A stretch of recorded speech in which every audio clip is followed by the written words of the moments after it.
En Nicaragua, tú lo decías, yo creo que es algo que no hemos logrado dimensionar afuera de este país, cuando se dio todo esto de las guarimbas en Venezuela. En el caso de Nicaragua también veíamos asesinatos de sandinistas que no salieron de Nicaragua, todos estos eventos, ¿no? Esto se quedó ahí. Yo te preguntaría, en ese sentido, ¿cuál ha sido el rol de los medios de comunicación? ¿Cómo has notado la narrativa de organismos, más que de organismos como la OEA, más bien de otros medios como New York Times, el Washington Post, que se han sumado a todas estas narrativas, más allá de simpatías o no con el gobierno de Daniel Ortega, que creo que ese no es el tema, sino de cómo se articulan para desestabilizar países en toda la región?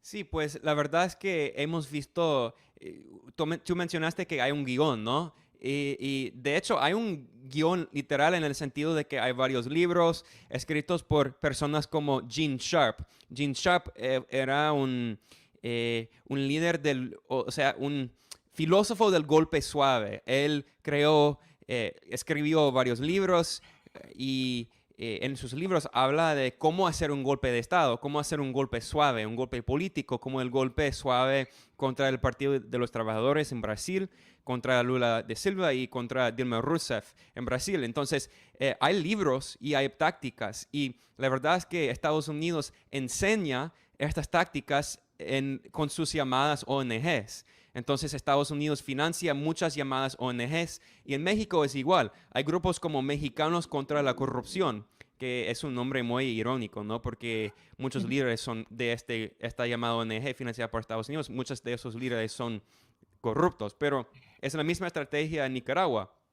Estados Unidos financia muchas llamadas ONGs que entrenan y cultivan a los opositores de la extrema derecha, los opositores neoliberales y los medios de comunicación. Y los medios de comunicación jugaron un papel muy, muy importante, clave, en el intento de golpe de Estado de 2018, que empezó en abril hasta julio de 2018.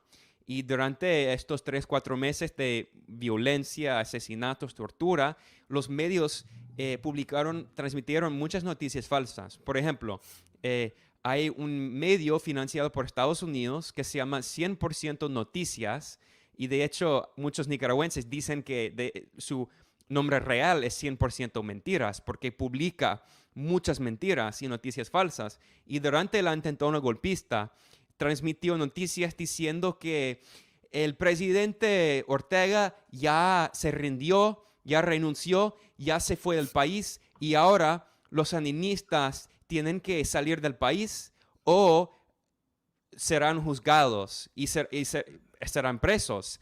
Y 100% Noticias transmitió estas noticias falsas varias veces.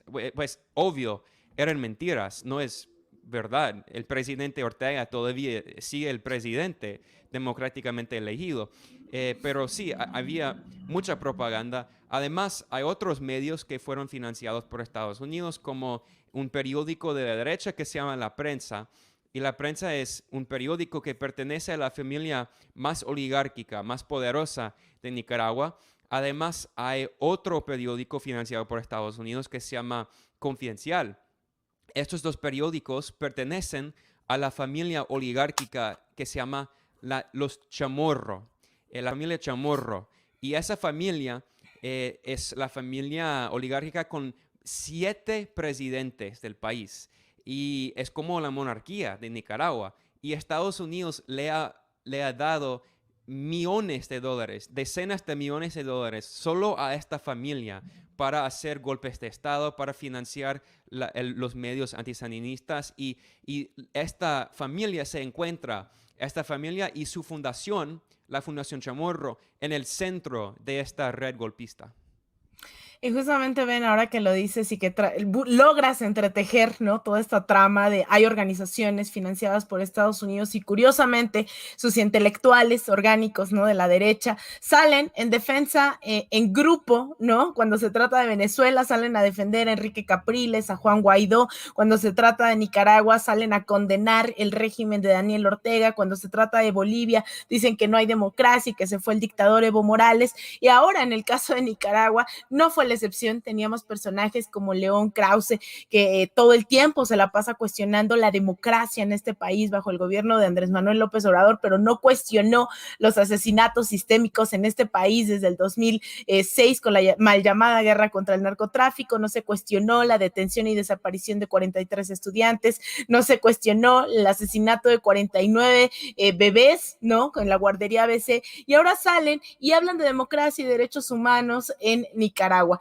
Todo esto ocurrió, fue una campaña abierta para condenar también, ahí está Enrique Krause, no León, Enrique, la postura del gobierno mexicano en el caso de Nicaragua es una vergüenza histórica. Las tiranías no son de derecha o de izquierda, son tiranías y hay que combatirlas siempre. Ahí están otras reacciones también que se llevaron a cabo durante todos estos días, condenando, ahí está Gustavo de Hoyos, justamente un personaje que poco podría hablar de corrupción, de derechos humanos, etcétera. Dice que es vergonzoso para nuestra tradición diplomática que el gobierno, conjuntamente con el de Argentina, se aparten del consenso mayoritario de los países miembros de la OEA y sean cómplices de las flagrantes violaciones a los derechos humanos por la tiranía de Nicaragua. Y justamente tenemos ese comunicado conjunto entre México y Argentina en la OEA. Mira, ahí está la segunda parte. El Consejo Permanente de la OEA aprobó una resolución condenando la violación sistemática de los derechos humanos en Nicaragua. Increíble que la Cancillería mexicana se abstenga.